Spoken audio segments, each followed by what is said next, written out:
Each night, a candle is lit, and the whispering tomes open. Inside are the strange, the forgotten, the stories time tried to silence.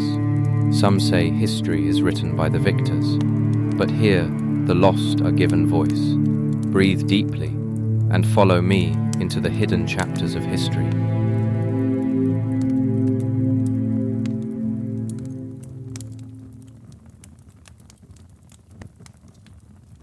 The rain has been falling for hours. Outside your window, the world hums with static, the low murmur of distant engines, the soft rattle of glass, the faint tap of water against steel. Somewhere beyond the fog, floodlights sweep across a military compound. A generator coughs to life, its mechanical heartbeat echoing through the storm. Inside a small concrete room, a reel-to-reel recorder begins to spin, and a red light flickers on. The hum of progress has never sounded so low. This is how the Age of Secrets began, not with a shout, but with a whisper in the rain. It was an era of invisible wars fought through dreams, illusions, and frequency. In hidden laboratories and unmarked offices, minds became the new frontier. Scientists traced the edges of consciousness, not out of compassion, but control. The human soul became another experiment, waiting to be measured, catalogued, and broken open. Tonight, you step quietly into that world. The corridors smell faintly of ozone and damp paper. Rain slides down the concrete like tears on glass. Beyond the locked doors, the past still breathes a slow, electric pulse beneath the surface of history. So close your eyes. Let the rain drown out the noise of the present. We're going back into the shadows of the Cold War, to the experiments the world wasn't meant to remember.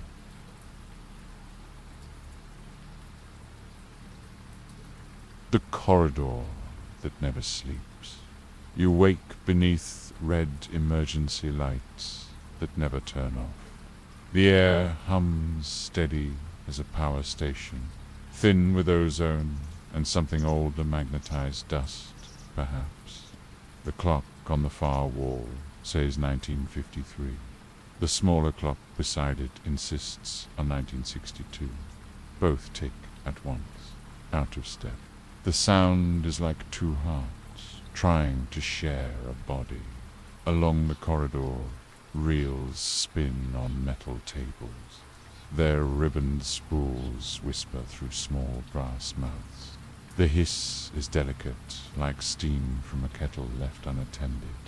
A line of glass doors reflects your outline again and again, your own shadow becoming a file of witnesses.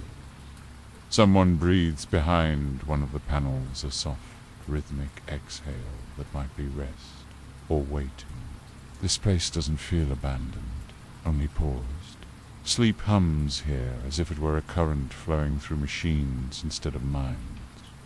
Each monitor glows with its faint fingerprint of light, square halos repeating into the dark like infinite watchtowers. The hum deepens. You can almost hear the secret underneath. It's the murmur of a history that studied quietness, as if silence itself could be weaponized. During the Cold War, every heartbeat, every blink, every night's rest was counted and compared. To close one's eyes was no longer an act of peace, it was data, measurable and exploitable. Governments and laboratories began testing how long the body could last without surrendering to dreams. You step forward, and the light follows, as if drawn by question. A faint click behind the wall answers a relay closing or a tape beginning. The corridor feels alive again. You pass a viewing window, beds lined side by side, each with electrodes fastened to narrow skulls. Spidery wires weave into grey boxes and wooden clipboards hang from the rails. The numbers crawl across thin paper strips in endless columns. Behind the glass, a motionless face twitches, its eyes darting under lids as though some buried script were being rehearsed. For a moment the air shifts, the hum turns softer, lower, more human. Someone, somewhere, exhales through a microphone. You realize these sounds have been looping for decades. The sleepers are echoes of experiments long disbanded, yet they still dream within the circuit. During those tense years, researchers on both sides of the Iron Curtain believed the mind could be taught to obey, even in its most private hours. Sleep, once a sanctuary, became a frontier for control. It was measured, charted, interrupted. A soldier who could fight without fatigue. An operative who never revealed secrets, even when dreaming these were desires that funded entire wings of hidden science. Time stretches thin in the corridor. The twin clocks keep arguing. One belongs to the dawn of those experiments, the other to their aftermath. You realize you're standing between them inside the long moment where discovery became doctrine. You pass shelves lined with real boxes stamped in fading ink. SLFR1, pilot fatigued. SLFR12, conditioned reflex sleep. Metric D4, psychic driving. Each label is both clue and confession. The air trembles when the ventilation restarts, scattering cinders of light through the haze. But every hum, every glow feels like part of the same slow heartbeat, half technology, half regret. The deeper you walk, the more the corridor forgets which decade it belongs to. A door bears the warning authorized personnel only sleep study in progress. The paint flakes, yet a bulb burns beyond it. Sleep, it seems, is still being studied endlessly, perhaps unwilling to admit failure. You pause at the threshold. Behind is the present outside, a world rebuilt over archives that never truly close. Ahead lies candlelight and ticker tape, the ancestral pulse of curiosity that never learned caution. The hum steadies into a lullaby of machines, and the voice years, or another's whispers softly through the intercom. To understand where the dream began, we have to go back before the Cold War corridors, before the glowing electrodes, before the numbers learned to listen. Beyond the door, a faint smell of wax and ink drifts upward, older than the corridors, older than the red pulse of electric sleep. The reltoril hiss thins to silence. The clocks freeze together on midnight dot. Light bends. Time folds like a page turning backward. You step through, and the red hum fades. Candle flames tremble, illuminating a lecture hall from another century, a place where sleep was still mystery, not measurement. The corridor behind you dissolves into distant static as the walls breathe again in oil and shadow. And as the vision steadies, the story rewinds to its beginning, the roots of science beneath candlelight, where hypnosis and dreams first became subjects not of poetry, but of experiment. Roots beneath the candlelight. The dream of controlling sleep began in rooms that still smelled of oil lamps and damp stone. In the late 19th century, when medicine was half theatre and half revelation, people gathered under flickering candlelight to watch minds dissolve beneath the voice of a single man. He stood before his audience at the Salpêtrière Hospital in Paris, a physician-turned-showman Jean-Martin Charcot believed that hypnosis was not magic, but anatomy misunderstood. His hand would rise, and a patient, usually a poor woman brought in from the streets, would stiffen, eyes wide yet unreachable, caught between waking and surrender. The crowd whispered as she spoke in tones not her own, as though her body had become an instrument another will could play. In that strange hush, something more than spectacle was forming. Charcot's experiments painted a boundary line where consciousness could be pressed and examined. His observations, mapped in meticulous sketches and transcribed in the fevered language of early neurology, gave sleep a new purpose. Not rest, but a window into obedience. What if suggestion could bypass reason? What if thought could be directed while the senses were quiet?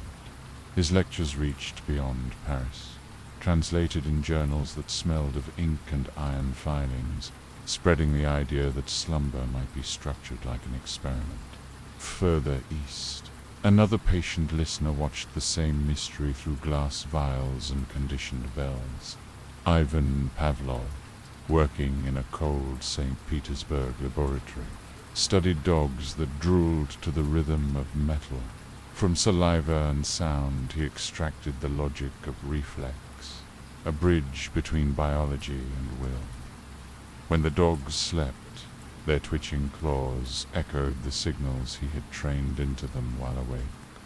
Pavlov wondered whether consciousness truly ever ended, or simply dimmed to make room for invisible orders. His notebook spoke of a second state, a shifting threshold that could be entered, and programmed a prelude to what would one day be called conditioning by sleep. In Vienna, Sigmund Freud pursued the dream from within rather than across it. His patients reclined on fainting couches instead of iron cots. While Charcot and Pavlov measured the body, Freud traced the wandering speech of its unconscious. He believed sleep was not a curtain but a conduit, the mind whispering its unspoken laws through metaphor. In his quiet study, the ticking clock and the patient's murmurs folded into one long, interior rhythm. He charted dreams as maps of conflict, diagrams of hidden command. Behind his theories hummed the same question as in every lab. Could the machinery of desire, if its gears were found, be tuned like any other system? The century tilted. Gas lamps brightened into electric bulbs. The soft shadows of candlelight gave way to sharp reflections on glass. Yet those early speculations lingered like residues beneath the new glare. Hypnosis became suggestion therapy. Reflex conditioning became learning. Dream interpretation became psychoanalysis. But each preserved the ambition to reach the sleeping mind and speak into it. By the 192s and 30s, the descendants of these thinkers gathered in lecture halls with cleaner floors and more precise instruments. Electrodes replaced the mesmerist's hand. The laboratory no longer resembled a church, but a factory of controlled darkness. Sleep, once romantic, turned measurable. It could be charted, its stages named. The idea that the human will might sway between waking and trance hardened into science's new vocabulary: stimulus, response, recovery, fatigue words that would soon migrate from academia into the manuals of command. In that transition from salon to laboratory, the flame of the candles still glowed faintly beneath the hum of wires. Hypnosis had taught that suggestion could occupy a resting mind. Reflex had shown that habit could outlive intention. Dream psychology convinced nations that the night held secrets worth decoding. When the century's next crisis gathered its clouds, these theories waited like blueprints in dusty drawers. To the watchers of the future, those fragile origins would seem almost innocent. Patients under trance, dogs in cages, dreamers confessing in half-sleep. None could know how soon their discoveries would be joined in uniform, how the language of the psyche would be drafted into the service of vigilance. The candle gutters, the laboratory door closes. Beneath its faint smoke, a new era inhales the world, preparing to measure exhaustion as thoroughly as hope. The next dream opens not in a bed, but in the roar of engine. Over Europe, 1943, a bomber crew flies through what their medical officers call the 33rd hour. Their eyes are fixed open, pupils wide as coins, breath fogging the oxygen masks. They have been awake since the morning before, tasked to deliver the next steel message across the channel. At this altitude, even rest is militaride, the mind drilled to obey orders that come from fatigue itself. One man grips the yoke and murmurs a phrase that makes no sense. His co-pilot stares forward without hearing. They have crossed the point where waking and dream begin to merge. Reports from the Royal Air Force record these flights in language that reads more like fever than science.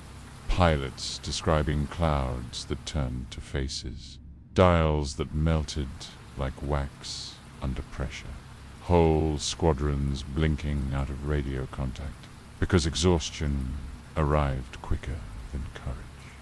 The doctors who greeted survivors at landing fields began keeping secret lists of hours, how many awake before vision blurred, how long before hallucinations set in. The data grew stern and clinical. 10 times more accidents occurred past the 48th hour. Decision speed declined after the 30th, but beneath the numbers was another pattern. Men deprived of sleep spoke more readily, confessed faster, laughed without control. It frightened commanders even as they exploited it. The sky had become one great human experiment. On the ground, armies pressed the same limits. Soviet medical detachments hauled notebooks through the mud of Stalingrad, recording how the brain frayed after nights under bombardment. They charted what they called false awakenings, shell-shocked. Soldiers certain they had risen from sleep when they had never closed their eyes. Their doctors noted tremors, the sudden tears that came mid-sentence, the small seizures of the will. One report said that a man could endure hunger longer than sleeplessness. Deprived of dreams, he began inventing them with his eyes open. Across the ocean, American physiologists tried to measure the same phenomenon under sterile light. At small bases, volunteers were kept awake before marksmanship trials, endurance runs, Morse code sessions.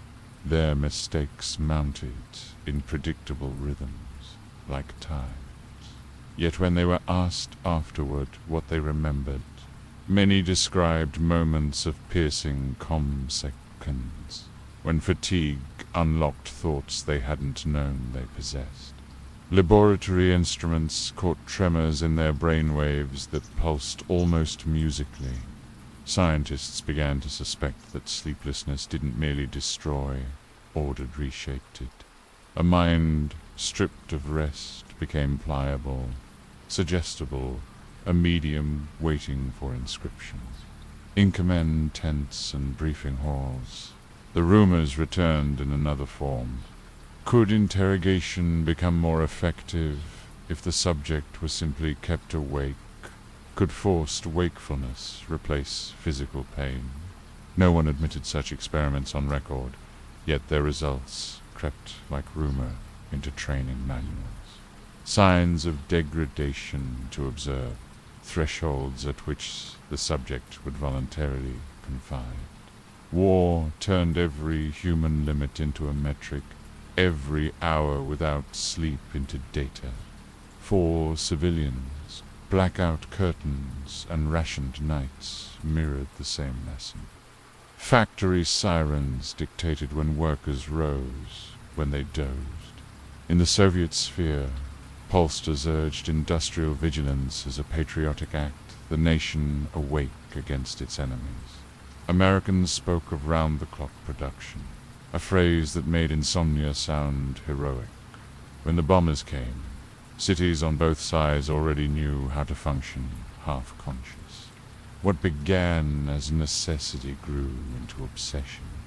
Files from the later years of the war list hundreds of technicians assigned to fatigue research, chemists analyzing stimulants, psychologists cataloging sleepless behavior, physicians tracing the long recovery curves of veterans who could no longer dream.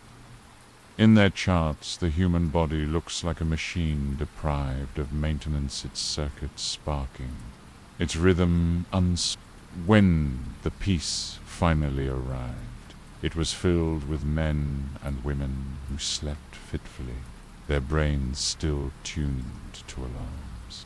The world had proved that fatigue could win battles or betray secrets, that exhaustion could be measured like fuel. In the aftermath, the silence between wars began to sound like a laboratory waiting to resume. The engines fade. The night sky empties. Somewhere a reel begins to spin, copying these wartime notes for future use. The experiment has only changed its purpose, now shifting from survival to understanding. The corridor of research reopens, humming softly once more. The birth of psychophysiology. After the guns quieted, new sounds filled the laboratory's soft clicks. Faint electric murmurs, the steady inhale of vacuum tubes igniting. It was the late 194s, and the war's notebooks had passed into calmer hands.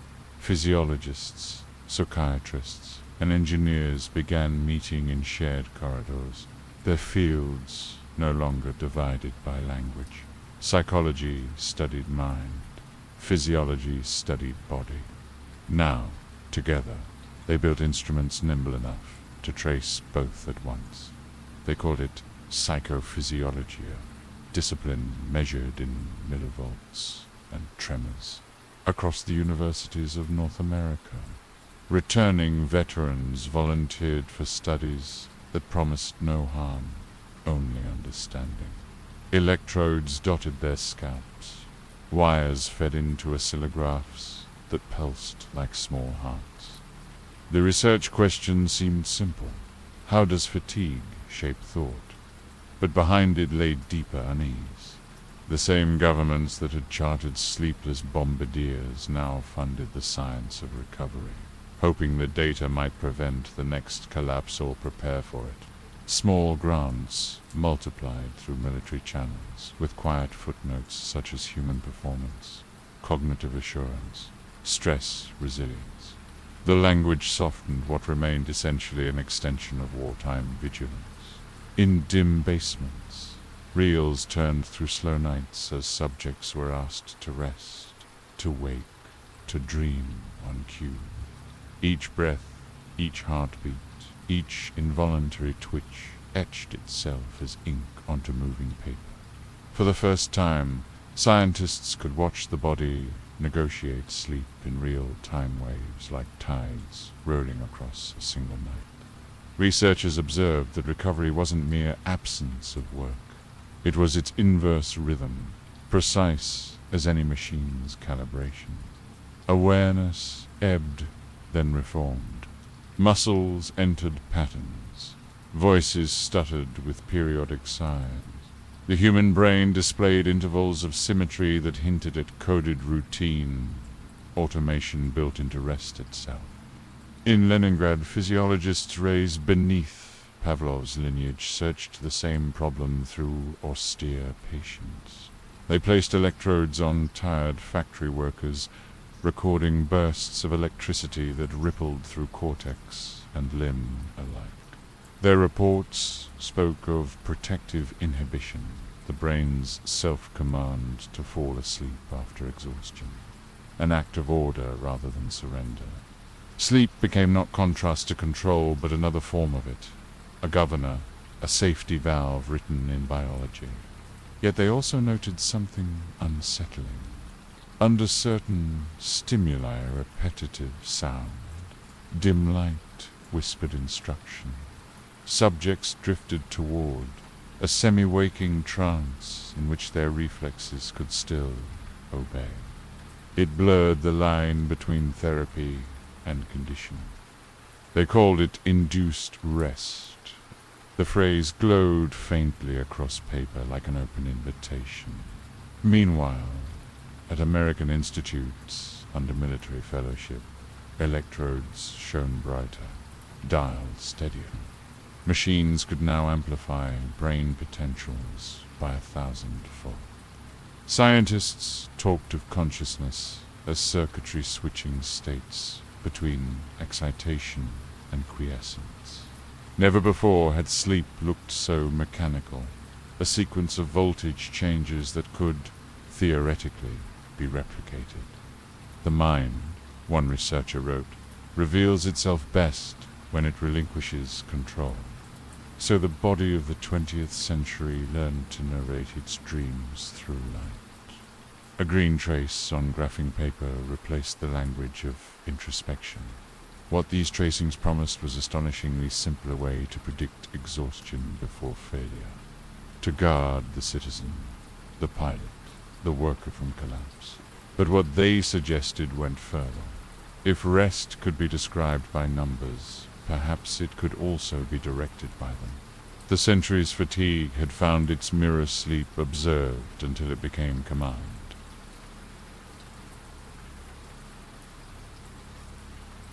In the decade after the war, the contest for the sleeping mind crossed borders as Azilia's radio steady. Behind the Eastern Curtain, laboratories in Moscow and Leningrad bristled with electrodes, oscilloscopes, and the echo of Pavlov's doctrine. Every reflex could be conditioned, every reflex undone. The Institute for Higher Nervous Activity, founded to extend his experiments, became the cradle of a new ambition to master consciousness itself.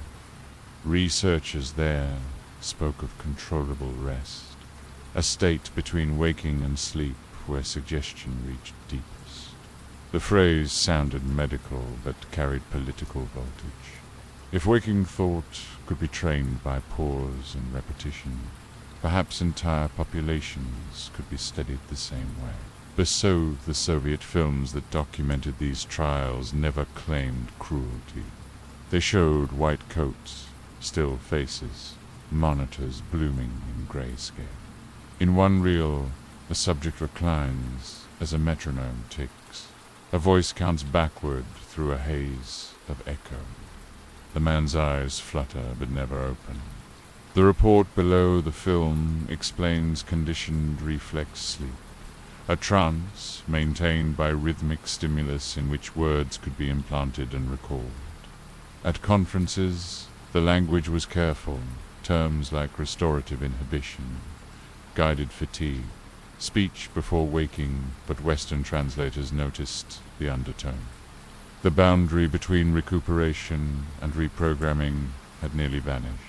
Across embassies and universities, analysts studied the footage frame by frame. British and American officers filed cables describing behavioral conditioning associated with rest state induction. 2 intelligence circles still haunted by stories of captured airmen confessing to isolae in Far Eastern prisons. These papers read like dark proof. What if sleep itself could be used as interrogation? No wounds, only suggestion whispered beneath consciousness. The possibility moved quickly from rumor to mandate. Within a year, parallel projects appeared in Western funding rosters under gentle phrases such as fatigue recovery and extended cognitive observation. In Soviet journals, meanwhile, researchers boasted of other successes. Students, learning simple foreign phrases, played repeatedly during rest stages. Miners trained through nighttime broadcasts to adjust breathing for endurance shifts. A physician from the Moscow Brain Institute described this twilight interval as the most honest part of the mind. Such optimism masked the tension underneath, between science and obedience, exploration and control. Every discovery carried two shadows, one medical, one ideological. For individual citizens, the language of vigilance soon entered ordinary sleep. Posters urged workers to practice rational rest. Schools broadcast calm voices through dormitory speakers at evening roll call. The empire dreamed of unity measured by circadian clock. A well-trained nervous system never truly sleeps. One popular pamphlet announced, its cover decorated with a blazing red sunrise. Yet, even among loyal scientists, there were murmurs of unease. Some noted that suggestion required trust between speaker and subject, a fragile element easily poised by propaganda. Others feared that turning rest into instrumentation might unravel its natural repair. Their caution vanished quietly into archives, but the data continued. Machine graphs filled with rolling rhythms labeled obedient sleep. Across the ocean, the same rhythms pulsed in reverse. On American paper mirror, experiment justified as defense. From Washington briefing rooms to university basements, every project carried the same undercurrent. If our rivals could train the subconscious, we must learn the same skill. Thus, the Iron Curtain of politics became, for science, a mirror of consciousness itself each side, reflecting the other's hidden studies. Each denying it dreamed while secretly listening for proof. By decade's end, even the language of rest had grown divided. In Russian, Uspakini pacification. In English, stability under stress. Both described attempts to manage fear through control. Both blurred biology with doctrine. And somewhere between them, the human mind became a new border crossed, nightly mapped by light, to the agency studying the fragile borders of the mind. The Soviet promise of conditioned sleep was both challenge and permission. Between 195 and 1953, in cluttered rooms hidden behind unmarked doors, the United States began assembling its own constellation of quiet programs. They carried neutral names, Project Bluebird, then Project Artichoke, but their purpose sat uneasily between defense and desire, to blunt interrogation, to resist brainwashing, to understand how far consciousness could be stretched before it broke. The early documents read like a policymaker's riddle. Could hypnosis suppress memory long enough to protect a captured agent? Could suggestion in half-sleep extract information without visible harm? Scientists from army hospitals and intelligence branches met in fenced facilities, their meetings tinged with both scientific anticipation and cold dread. Bluebird's stated aim was protective, a shield against what Americans imagined their adversaries already practiced. Yet the experiments soon took their own momentum. Curiosity eroded restraint. In one memorandum, the phrase special interrogation techniques masks what participants later described more plainly. Sleep deprivation paired with steady questioning, mild sensory overload replacing violence. Subjects were sometimes volunteers from military prisons, sometimes patients fed sedatives in research wards. Among the earliest files lies a note that sleeplessness, alternating with trance induction, facilitates regression in the subject and increases compliance. The language sounds anatomical, almost detached. The result was anything but. Men forgot where they were, believed themselves, returned to childhood, spoke secrets they barely remembered learning. When transcribed and compared, their replies formed grids of probability mental cartographies drawn over exhaustion. By 1951, the name changed from Bluebird to Artichoke, a move justified in bureaucratic shorthand as reflecting project diversification. Behind that phrase lay a sprawling network linking Navy psychologists, CIA analysts, Navy and Air Force physicians, and a few private researchers whose funding lines curved through front foundations. Artichoke broadened what Bluebird had begun. Hypnosis was now tested alongside chemical disorientation, isolation, and manipulated sleep cycles designed to fracture and rebuild perception. To its architects, these were countermeasures. America preparing antidotes to a foreign toxin. But to those inside the rooms, the distinction between shield and blade blurred quickly. A typical session might begin at midnight under fluorescent glare. A clock in the corner would be covered to erase rhythm. Light and sound remained constant. A subject was kept awake for 40 hours, then permitted brief rest, as recordings murmured behind a partition ordinary words arranged into repetitive suggestion. Interrogators observed from behind glass, noting the moment when rational objection collapsed into obedience. No one called it torture. The reports favored the phrase psychic exhaustion threshold. Yet the numbers, heart rates, skin resistances, waves traced by EEGs, newly adapted from sleep labs, suggest human machinery pushed steadily toward failure. Not all experiments involved coercion. Some sought creation rather than destruction. The implantation of protective amnesia, the art of splitting memory by command. Hypnotists experimented with cues that could trigger secondary identities, modeled loosely on clinical cases. The premise was that consciousness might be compartmentalized for safety, that an operative could carry information. Even he did not remember until the correct signal restored it. Files described tests in hotel rooms and naval warehouses.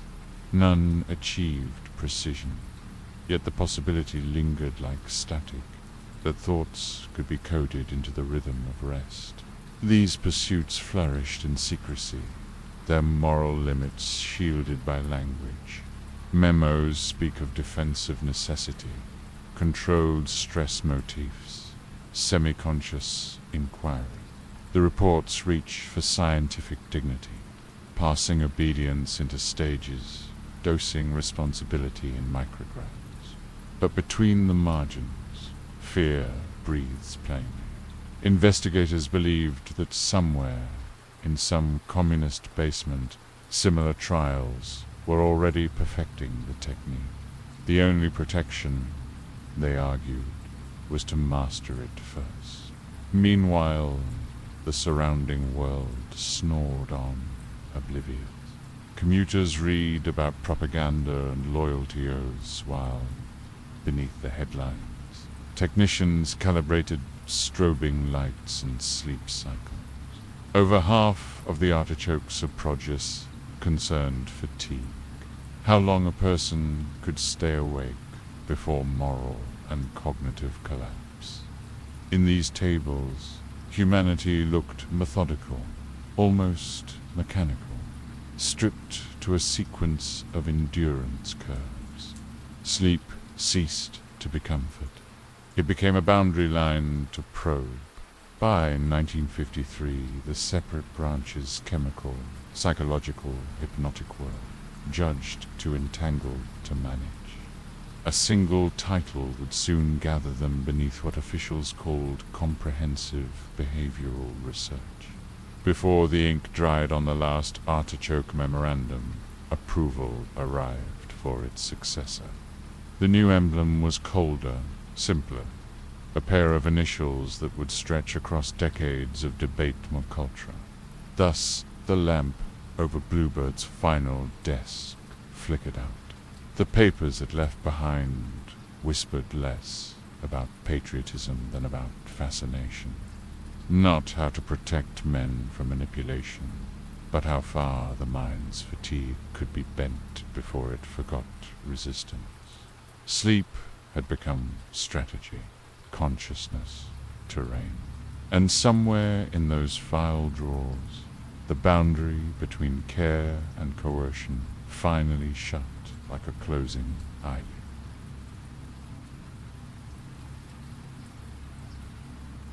The Umbrella Project, a memorandum signed in the language of restraint, stamped ultra, its ink still damp from a trembling signature. You picture the room where it was born smoke, curling above a polished table.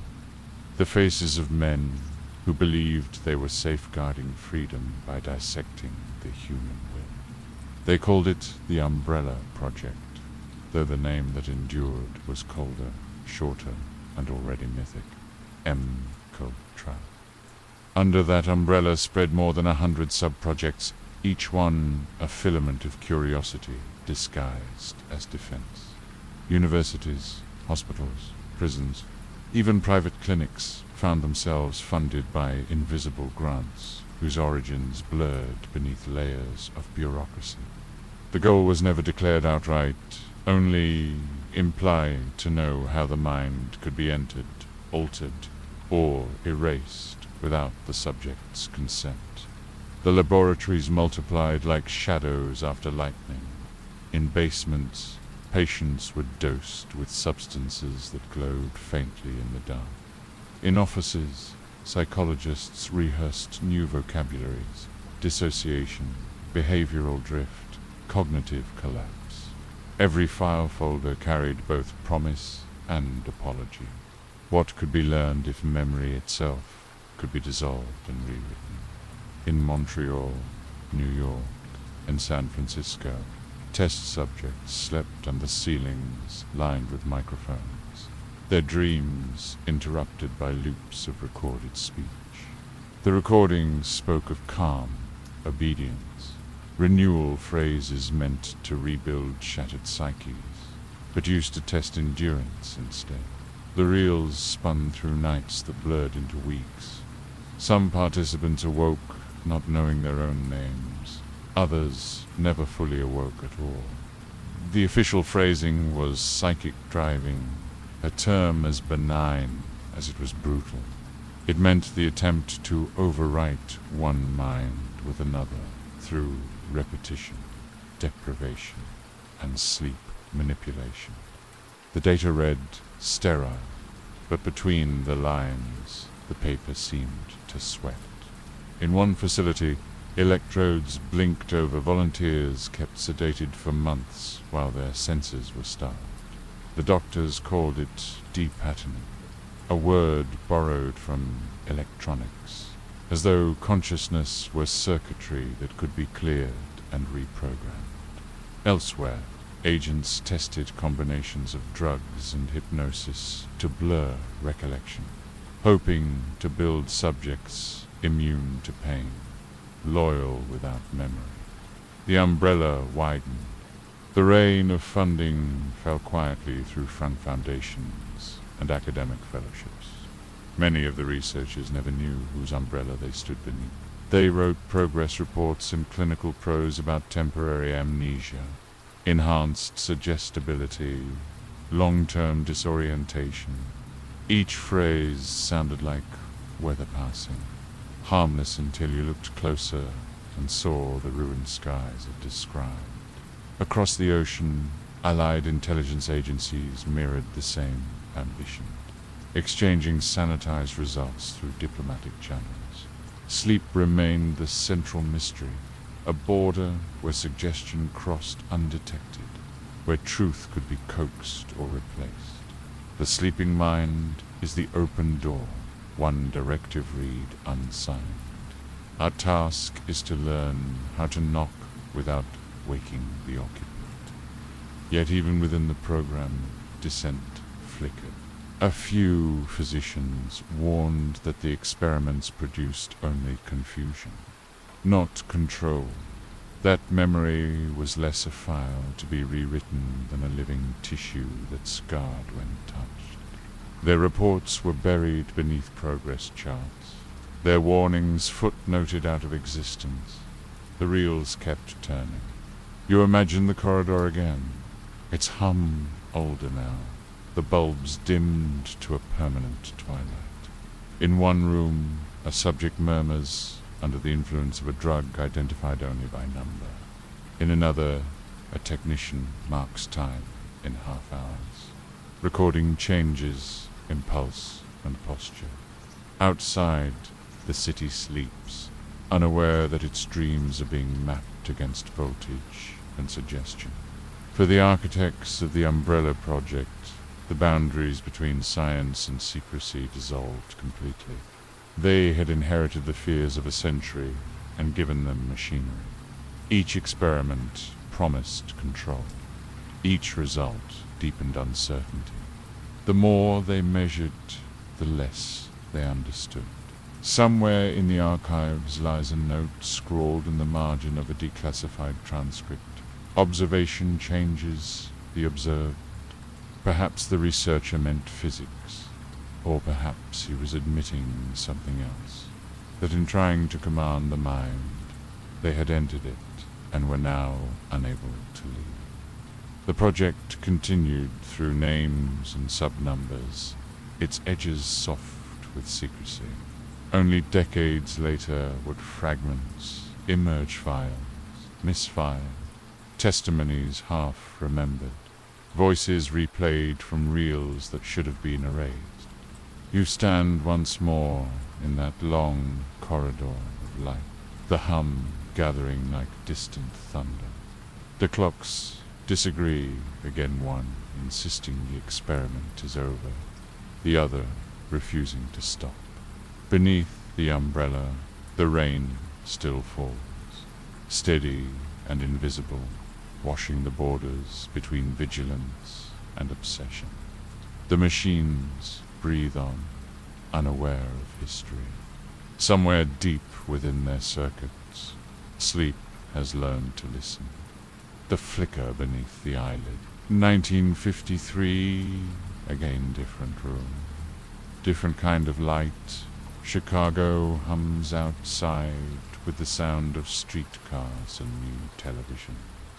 While inside a small university lab, two men watch a needle dance across scrap paper.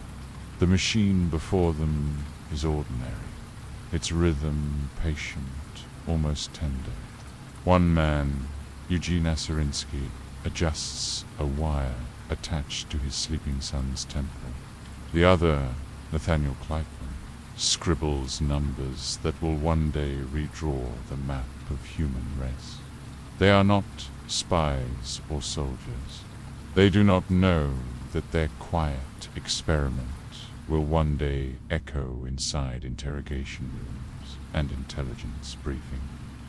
All they know is that when the child dreams, the eyes move rapidly beneath their lids' teeny twitches, tracing invisible film reels of thought.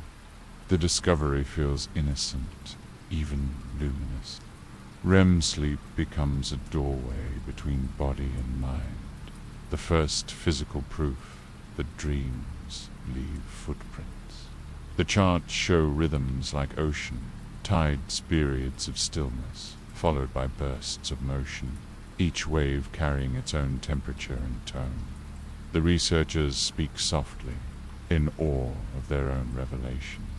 To see dreams, even indirectly, feels like stealing light from the soul. What they cannot know is that others are already watching through the same lens with a different intent. In offices across Washington and Moscow, the flicker of REM becomes something more than a biological curiosity. It is potential. If the eye moves when the dream unfolds, then perhaps the dream can be guided. If the body responds while the mind sleeps, perhaps suggestion can find its way through that half-open door. Science and espionage, for a brief moment, share vocabulary. Reports on rapid ocular motions circulate through intelligence channels beside memos on behavioral conditioning. The language is nearly identical: response, reinforcement, resistance. The line between curiosity and control thins until it disappears entirely. Within months, sleep laboratories receive quiet funding to explore communication during low-frequency brain states. Officially, the goal is therapeutic to study recovery, trauma, and stress. Unofficially, the same oscillographs, once used to map fatigue, now record murmured voices repeating across headphones. In one study, subjects are told simple phrases during REM cycles. Upon waking, a few repeat the words without knowing why. It is small, almost meaningless, yet the idea lingers. If memory can be planted in sleep, how deep can it go before it takes root? Meanwhile, the original discoverers remain blissfully detached. Kleitman lectures about circadian rhythms and publishes papers on the science of dreaming. Oserinsky demonstrates his findings at conferences, the flickering eyelids projected like living hieroglyphs. The applause sounds like hope-proof that not all research must serve the shadow of war. Still, the timing is cruel. The same year, REM is named, MKUltra is approved. The same government that funded recovery research now files requests for sleep manipulation studies. The same data that revealed wonder is repurposed for defense. Across the ocean, Soviet journals echo with similar discoveries. There, researchers describe paradoxical sleep, a state of high brain activity within deep rest. They claim to record words spoken inside dreams, to translate them into waking comprehension. Western analysts read the translations with suspicion. If dreams can be translated, they can be edited. Intelligence briefings begin to use terms like cognitive reinforcement during rest and stimulus thresholds in nocturnal perception. In the sterile language of bureaucracy, the dream becomes both battlefield and laboratory. For the sleepers themselves, nothing seems different. They still close their eyes, sink into the soft dark, drift between thought and oblivion. Yet beneath every eyelid, a small revolution is underway. Machines, watching, pens tracing. Researchers waiting for a spark in the neural fog that might confirm a secret long suspected, that the dream listens back. By the end of the decade, dozens of institutions across continents hum with the same soft equipment. In each, a thin line trembles on moving paper, marking the body's invisible rhythm. Some lines represent science, others silence dressed as progress. Between them runs a narrow thread of wanderer, reminder that the flicker beneath the eyelids belongs to every human who has ever closed their eyes and surrendered to the unknown. When the subjects wake, they rarely remember what was whispered. The scientists record results, file reports, and reset the instruments for the next trial. Outside, dawn breaks indifferent across both hemispheres. The world keeps dreaming, unaware that its dreams have become data. Its rest another reflection of the same quiet ambition, to turn the unknowable into light, and the private into proof. Laboratories of Ambience sit beneath light that never changes. The room is white and humming, the kind of hum that wants to fold you back into yourself. A technician wheels the radar console closer until the sweep fills your vision like a slow tide. Your instructions are simple enough to feel like a trick. Stay awake. Respond when the signal appears. Do not close your eyes. At first, you are a machine of small obediences, button, breath, blink. Time slips thinly past. The sweep keeps its perfect circle. Somewhere beyond the glass, they tally your reactions, your pulse, the micro trimmer in your fingers. Hour folds into hour. Your thoughts begin to run like water over polished stone, seeking any channel that will carry them forward. The screen invents movement. Your eyes want to believe. You press the button even when the signal is only memory. The report will later call this a false positive. You call it the moment the room learned how to whisper. You sign another consent form and step into a different corridor with the same smell. The lights here are slightly warmer, as if kindness could be manufactured at a different color temperature. They place you at a desk with columns of numbers and ask you to copy them until the rows lose their borders. When your pen hesitates, a metronome begins somewhere behind you. You don't know if it's meant to steady you or pace your decline. The supervisor's voice is soft, patient, without edges. You hear yourself answer questions you hadn't realized were being asked.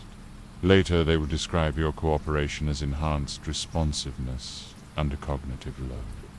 You only remember the feeling of agreeing with the room.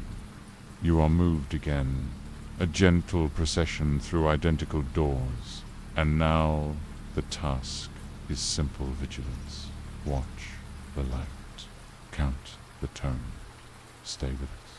They never say what happens if you don't. At 30 hours, your hands are sure, and your eyes are glass. At 40, your body remembers laughter with no cause. At 50, the air thickens until every breath is an argument you keep losing. The clock has been covered for your comfort. You learn to feel time in the ache behind your eyes, and the way the walls lean closer when you try to stand. When they finally let you rest, sleep arrives like a fall through a trapdoor. You surface with a local weather of confusion and a stranger's voice in your mouth. They ask what you dreamed. You say you were still in the room. You travel without moving.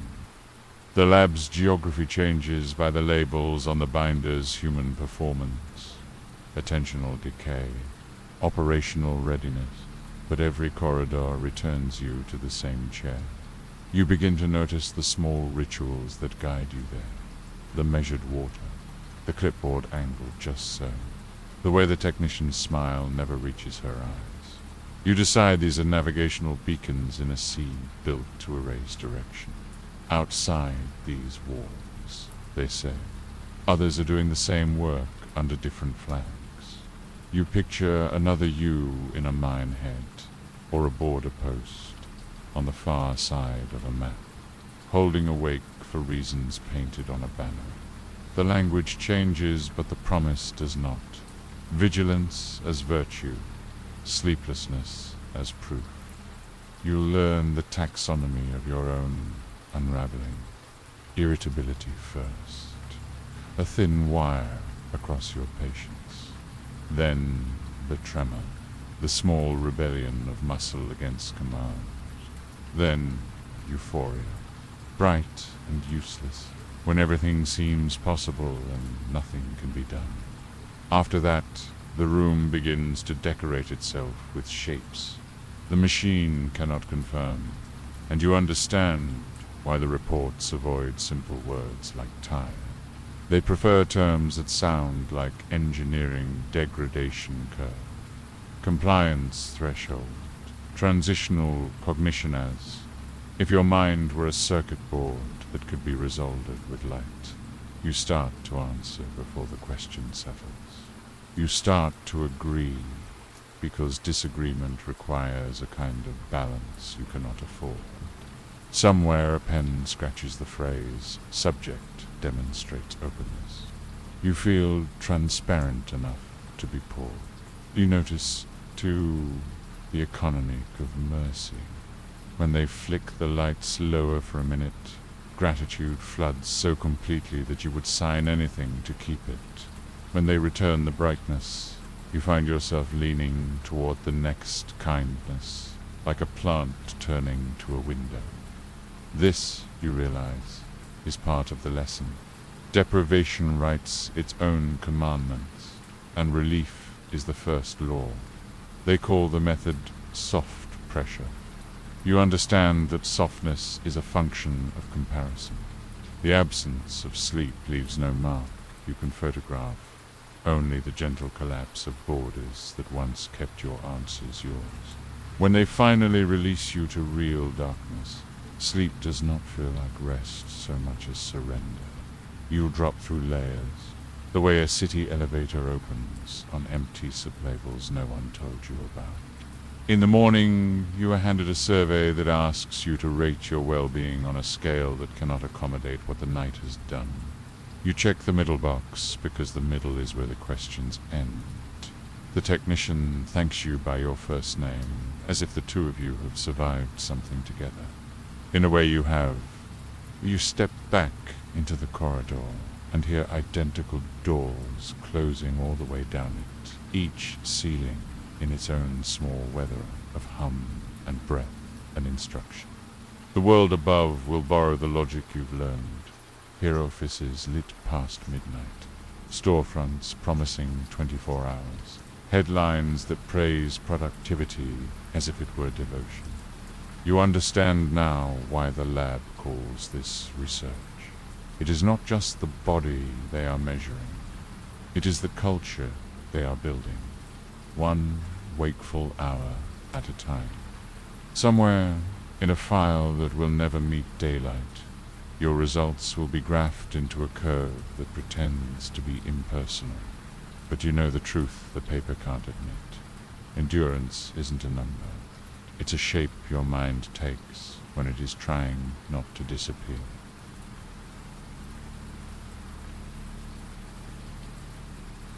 The quiet room at McGill. You wake to the sound of a reel turning somewhere beyond the wall.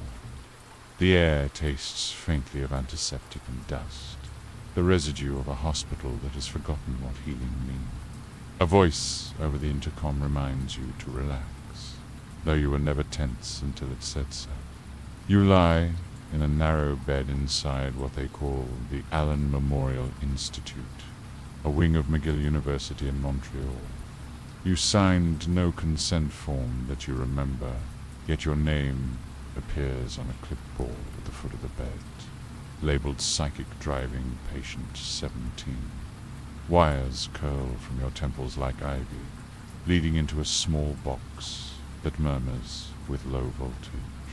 A nurse and his eyes distant and adjusts a dial. Her expression carries the same calm as the wall's absolute neutrality. The voice returns, clearer now her own voice, recorded days ago when the doctor asked you to speak about your fears. It plays in endless repetition. You are getting better. You will not resist treatment. You will sleep when told. At first you try to follow the instructions. It feels like kindness to obey. Then the loop continues, hour after hour, until the words lose meaning. The sound becomes texture, and texture becomes a presence pressing against your thoughts. The doctor calls this psychic driving, a form of reconditioning meant to erase the noise of trauma and replace it with cleaner signal. He believes he can depattern the human mind, strip it down to its blank circuitry, and rebuild personality from silence. Sedation follows the playback. You drift through cycles of half-sleep and half-memory. Sometimes they wake you to feed you or attach new electrodes. Sometimes they let you sink until time dissolves. You stop marking days because the light never changes. When they ask how you feel, you use their words. Better, quieter, cooperative. You do not remember choosing them. They say this is progress.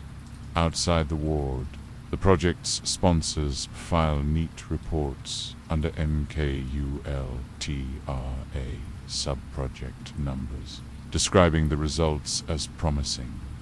The other patients talk in fragments when allowed to speak. One remembers being in this room for months. Another claims to hear songs that no one else can find on the tapes. The nurses write everything down but never respond. The doctor smiles during interviews, proud of the calm he has manufactured. You begin to suspect that he, too, is caught in his own experiment, testing whether a man can convince himself that erasure is mercy.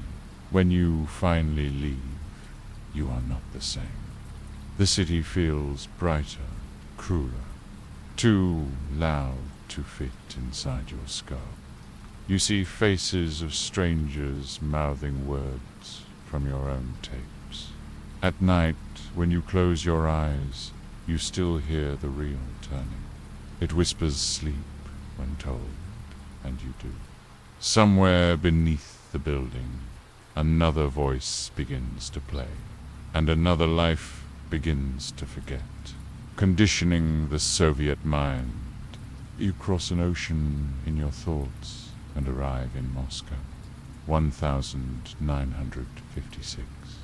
The snow outside glows under sodium lamps, and behind the frosted windows of the Institute for Higher Nervous Activity, another kind of quiet experiment continues. You are no longer a patient, but an observer raw, perhaps another subject, depending on where you stand. The corridors smell of ozone and chalk. Researchers in white coats pass each other like ghosts, murmuring about hypnopedia learning in sleep. You are shown a chamber lined with speakers, a bed at its center. The subject lies still beneath a tangle of electrodes while a soft male voice reads simple phrases through the night. Foreign vocabulary, patriotic slogans, mathematical formulas. Every few minutes, the rhythm changes to match the subject's breathing. On a monitor nearby, the tracings of an IG shimmer like low constellations. The scientist beside you smiles and says that the sleeper will remember half of what he hears without realizing why. Conditioned rest, he calls it. A state where consciousness becomes permeable and suggestion slips through unguarded. In the adjoining room, a translator from the West takes note. He does not understand the Russian words, but recognizes the tone, the same cadence used in hypnosis, in interrogation, in prayer.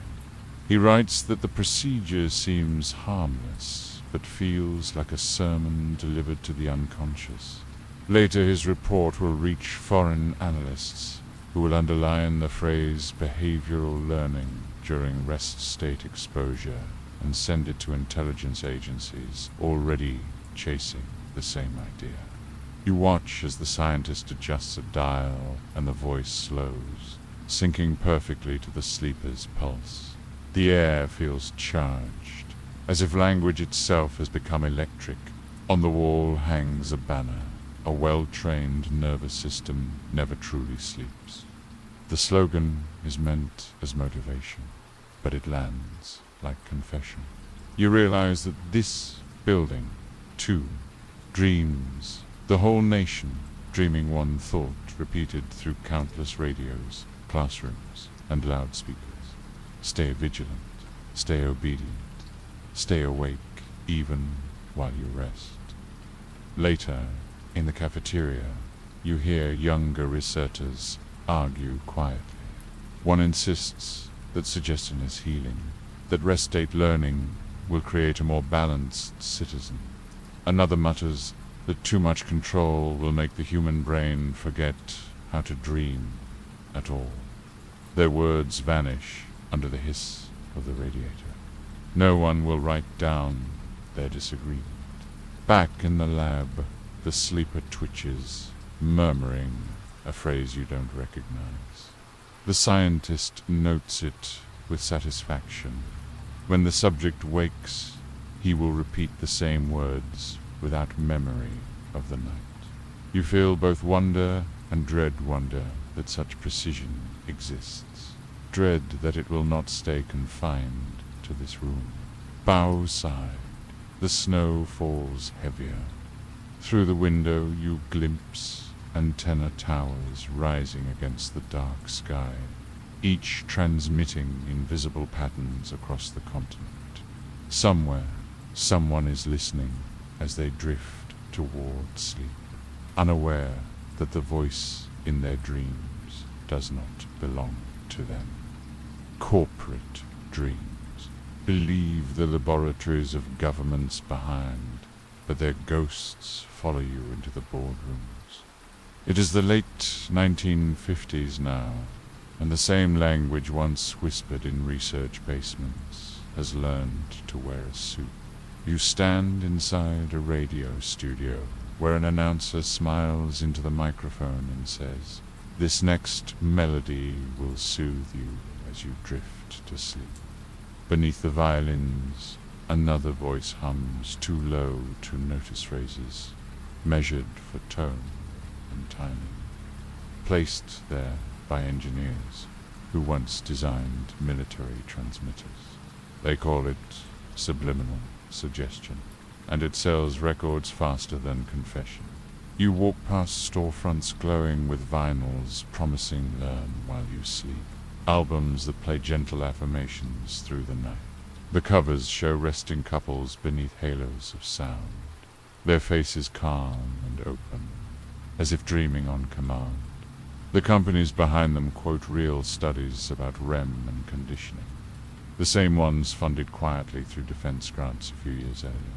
The names have changed, no more reflect sleep or controlled rest. Now the phrases are friendly, civic, self-improvement, subconscious learning, modern rest hygiene. The dream of control has simply gone retail. Advertising discovers the same trick. You find yourself in a small agency meeting where an executive flicks through slides showing the new frontier of persuasion. Why wait for waking hour? He asks the room. If we can sell to desire, why not to the dream?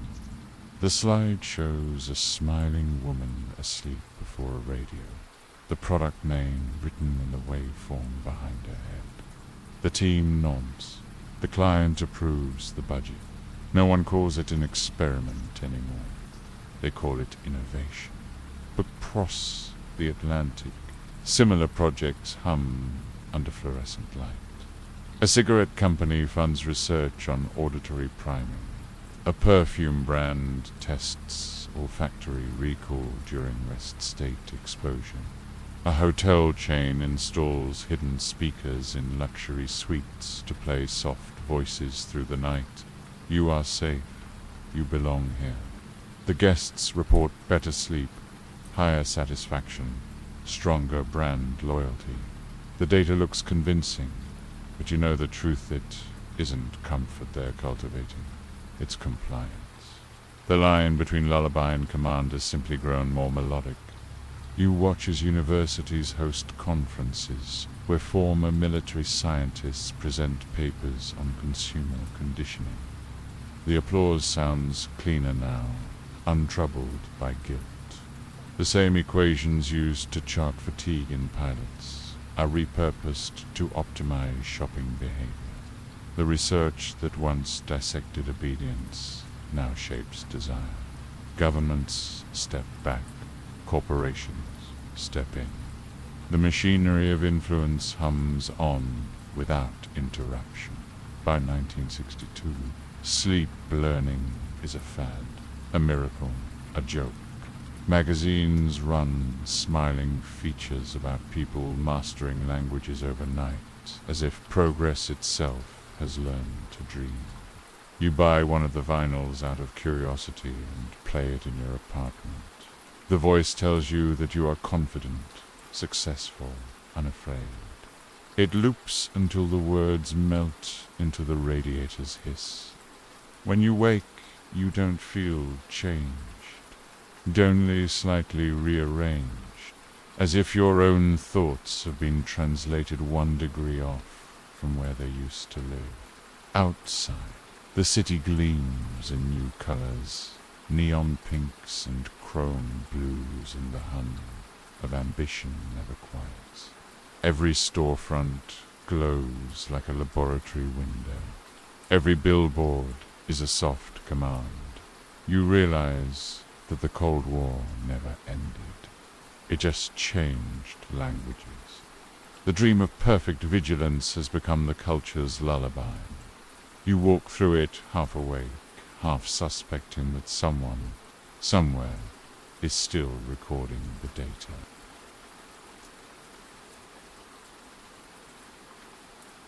Machines that remember dreams, you stand before a wall of screens glowing green against the dark.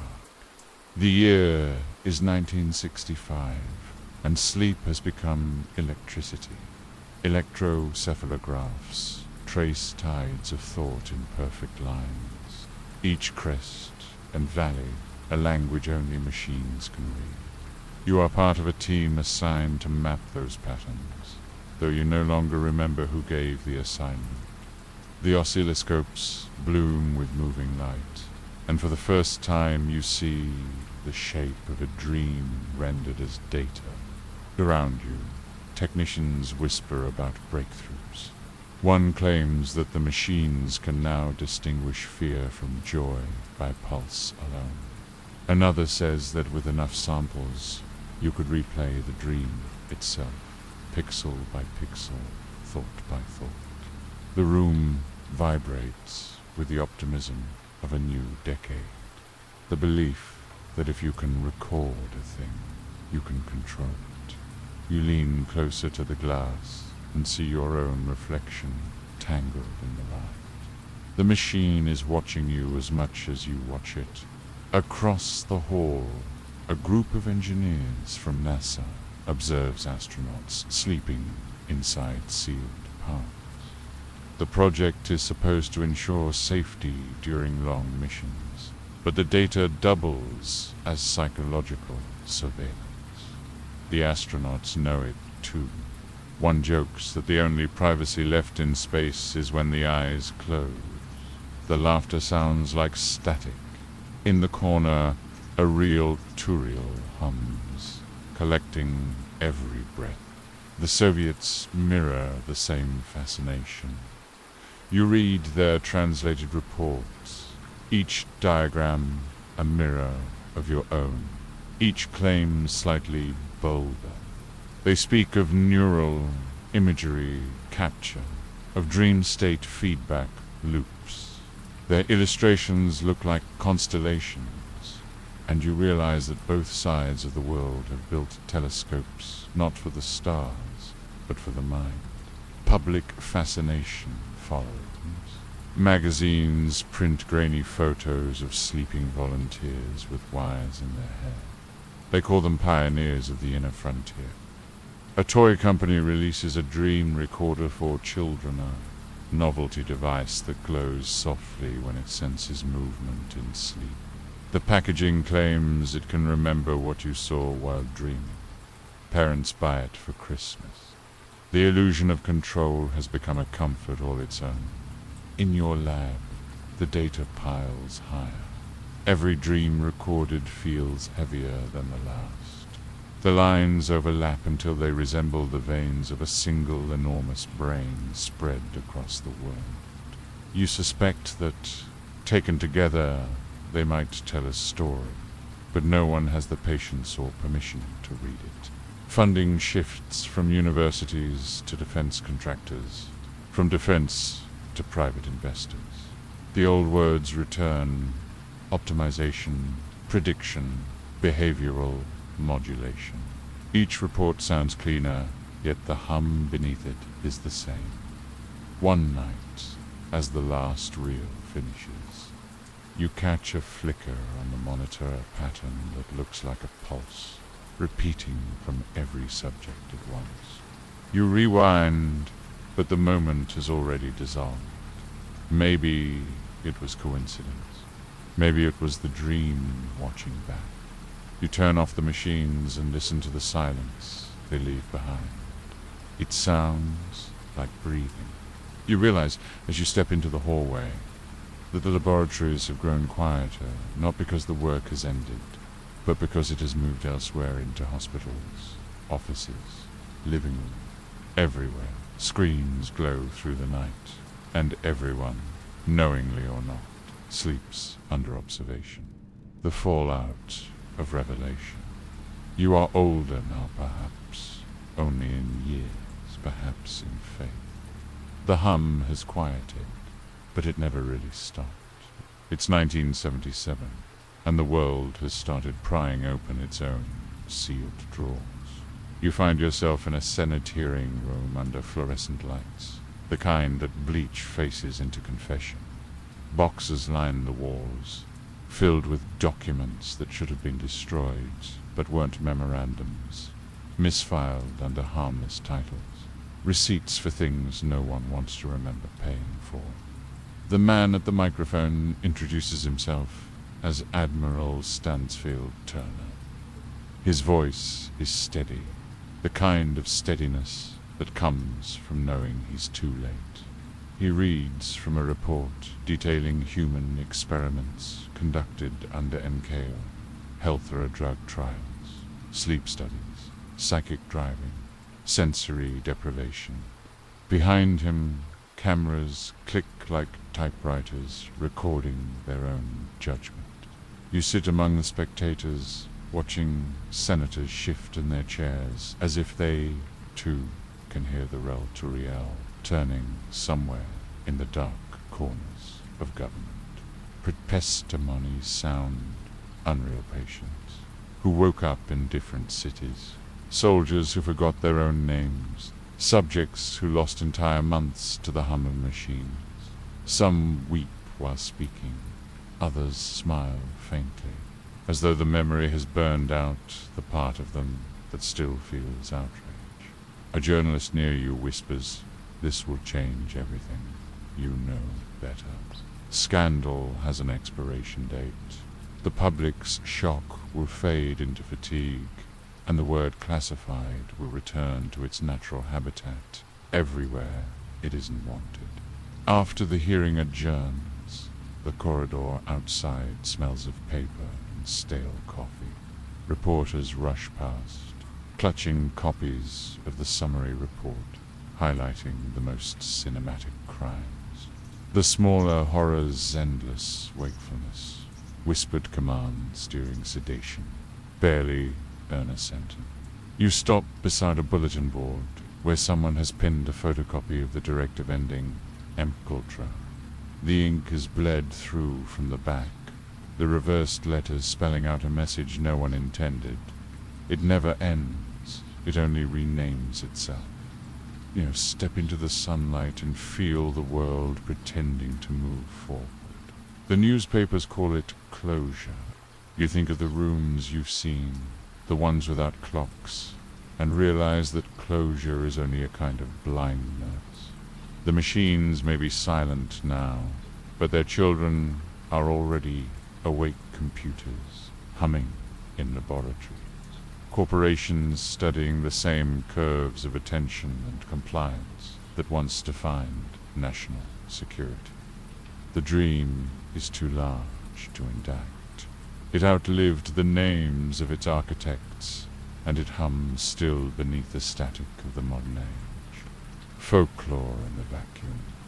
You walk into the next decade and find the ghosts waiting online. It's the 1980s now, and the Cold War is unraveling into myth.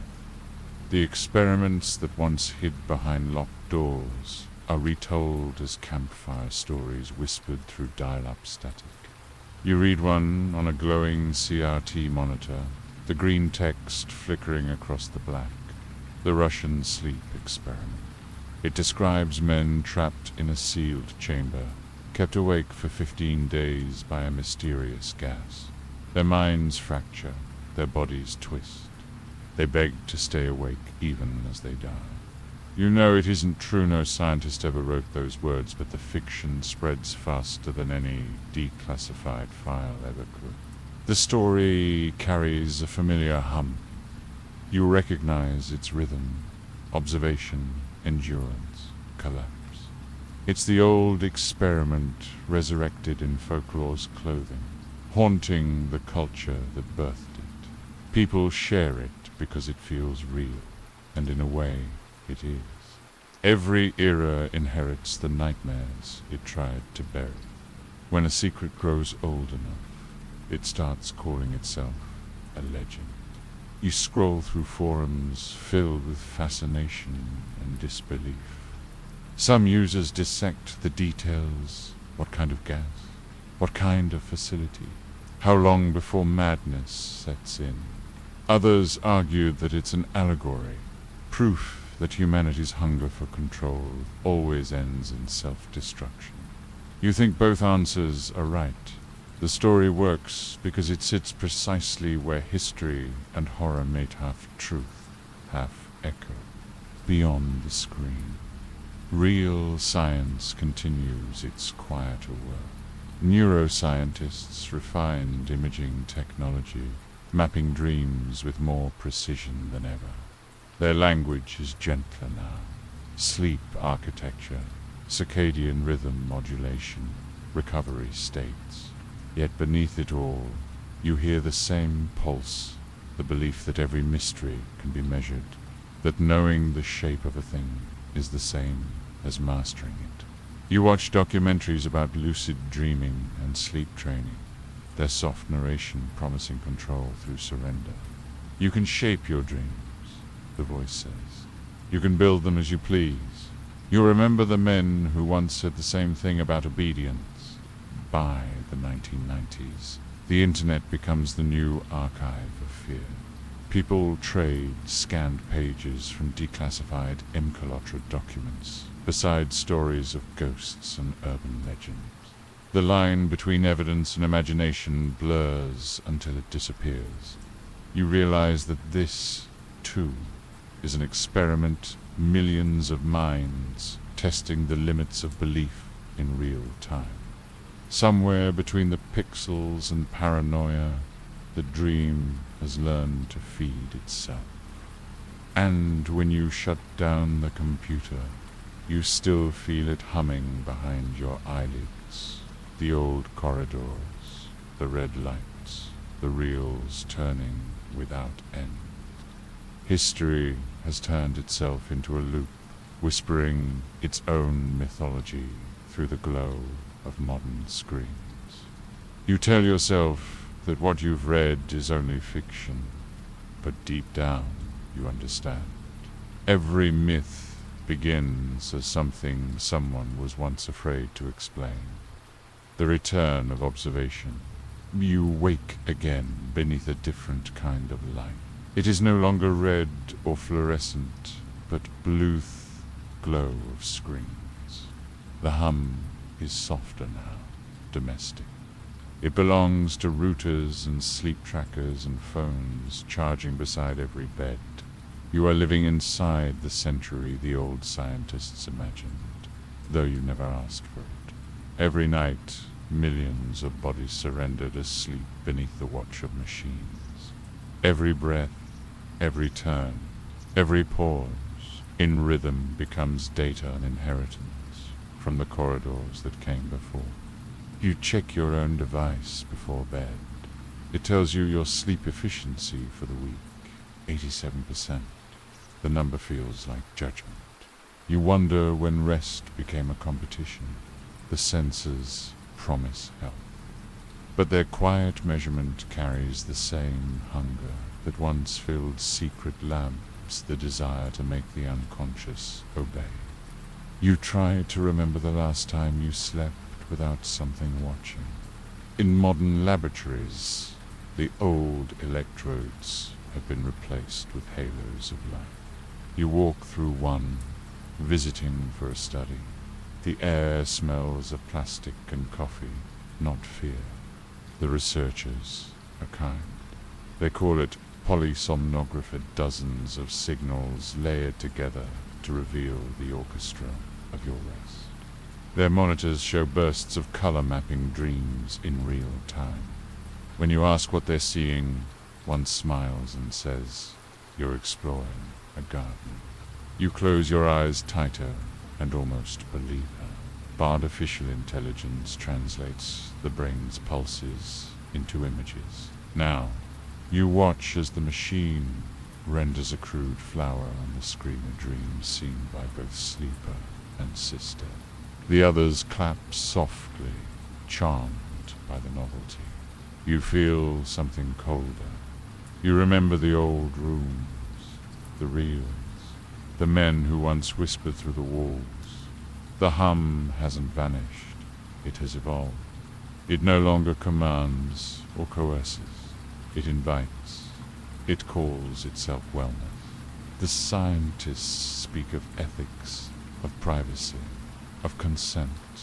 They believe the conversation itself is progress. Maybe they're right, yet behind their careful optimism, the same equation remains.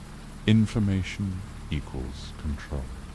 The graphs have changed shape, but the motive has not. You wonder if every generation is doomed to rediscover the same threshold, that moment where curiosity turns into possession. Outside the lab, the city glows with sleepless purpose. Billboards change by algorithm to match your gaze. Streetlights dim and brighten according to patterns in collective movement. Even the night sky, once indifferent, seems to pulse in rhythm with the servers below. Observation has become the atmosphere. You breathe it without noticing. When you return home, your phone greets you by name and tells you it can now analyze your dreams through ambient sound. You laugh, though not entirely. You let it listen anyway. In the morning, it offers a summary. Recurring theme, detected water, descent, static. You recognize the pattern immediately. The corridor has followed you. The experiment never ended. It only learned to smile.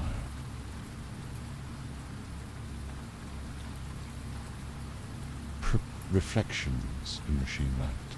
You sit before the monitor and watch the dream rendered as a diagram, your heart rate, your breath, your flickering eyes all distilled into a geometry of meaning. The machine calls it interpretation, but you know it is only reflection. Still, you stare, unable to look away. The line between watcher and watched has blurred completely. You are both subject and observer, both question and answer. Perhaps the true experiment was patience itself, you think, to observe a thing endlessly until it transforms. The scientists once believed they could command sleep. Now they worship its mystery instead. They speak of surrender as progress, meditation as control.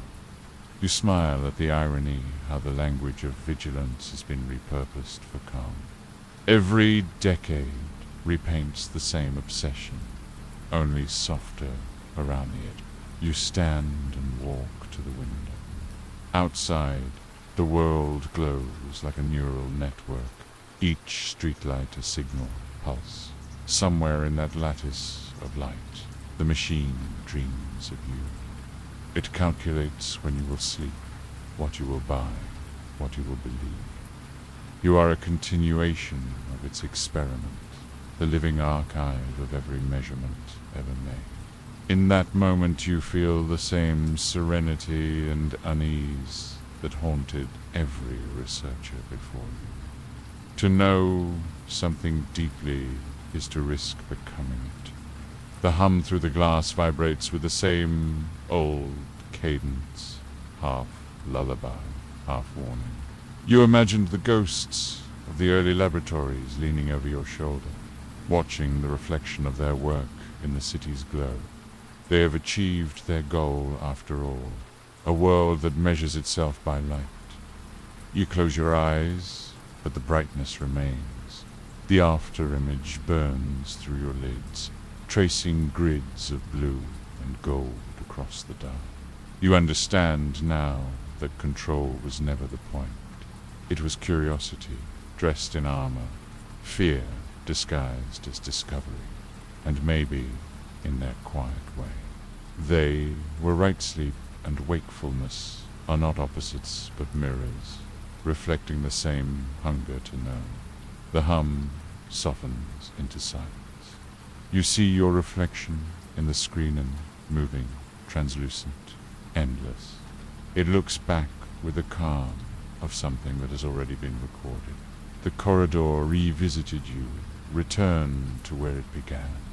The hum greets you like an old friend, steady and low. The sound of 1,000 forgotten machines still doing their work in the dark.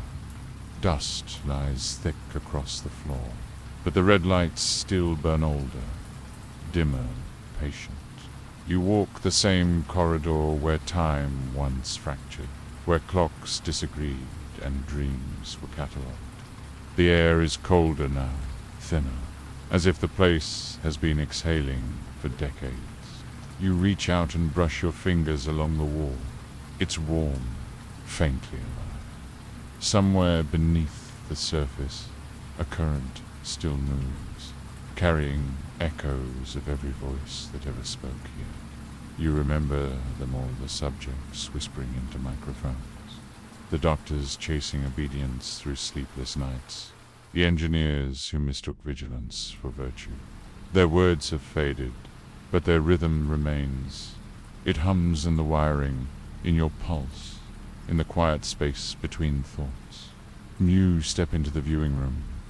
The glass is clouded with age, but you can still see the outlines of the beds, the straps, the looping wires.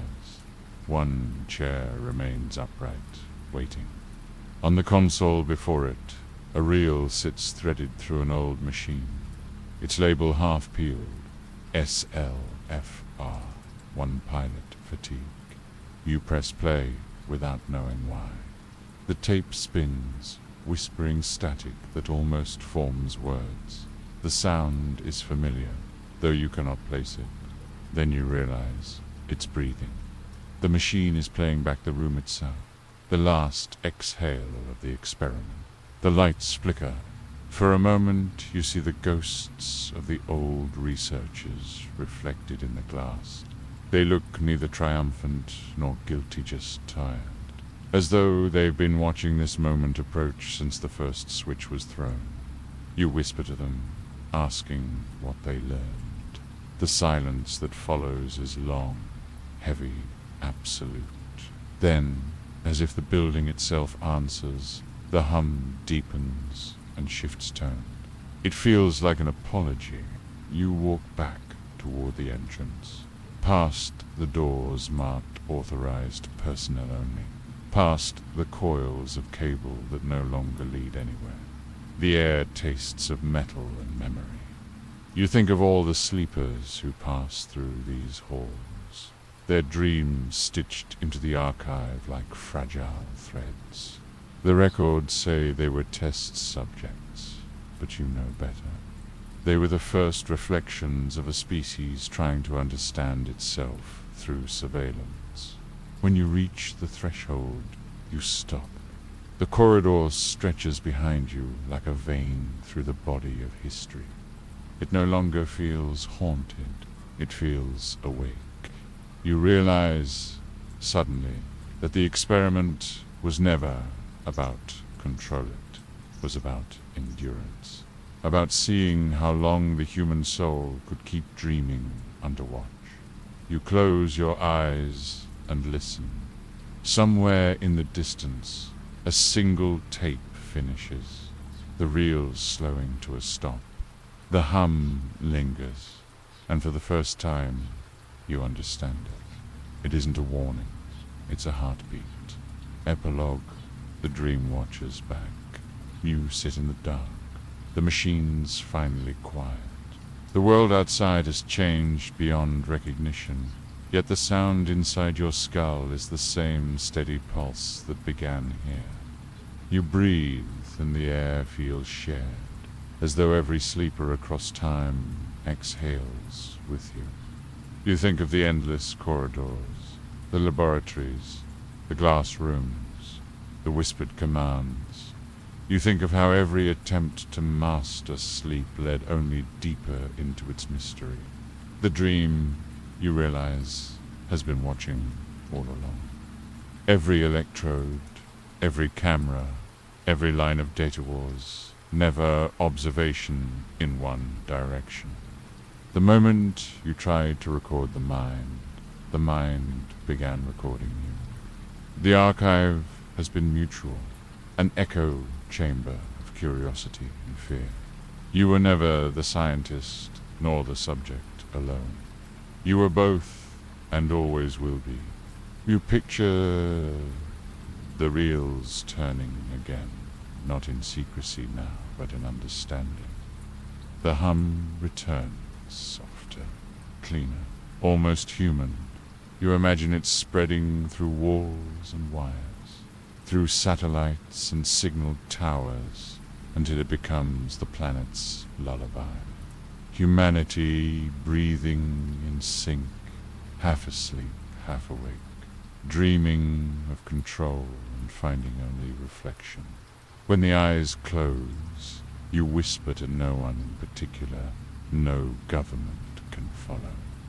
The phrase hangs in the air like the last note of a song, trembling but unbroken. Outside, dawn seeps into the corridor, painting the dust gold. The machines rest, the lights dim. For the first time in a century, the dream is alone, free. You rise, step forward, and let the hum fade behind you. What remains is silence, deep and complete, the kind that belongs only to those who have finally stopped measuring it. Archive of quiet. You sit alone now, surrounded by stillness. The air no longer hums, the walls no longer breathe. The corridor, the laboratories, the cities all have faded into the same low hush. You are back where it started, but time feels wider, softer, unmeasured. Before you, a single candle burns on a desk littered with papers. Its flame bends toward you as if listening. The wax has run into small white rivers that pool around the base, frozen mid-drip, as though even melting has grown weary. You lean close and watch the wick tremble. The light flickers over the last of the notes equations about dreams, coordinates of experiments, names of those who never woke. Their ink glows faintly, alive one final time. You whisper a thank you into the air, not to the scientists or the machines, but to the sleepers, to the millions of quiet hearts who unknowingly built this map of the mind. Every chart, every waveform, every secret recorded in the name of control has given something back, a deeper understanding of how fragile and miraculous rest truly is. You close the notebooks one by one. You leave the candle burning. The soft flame fills the room with warmth that no machine could measure.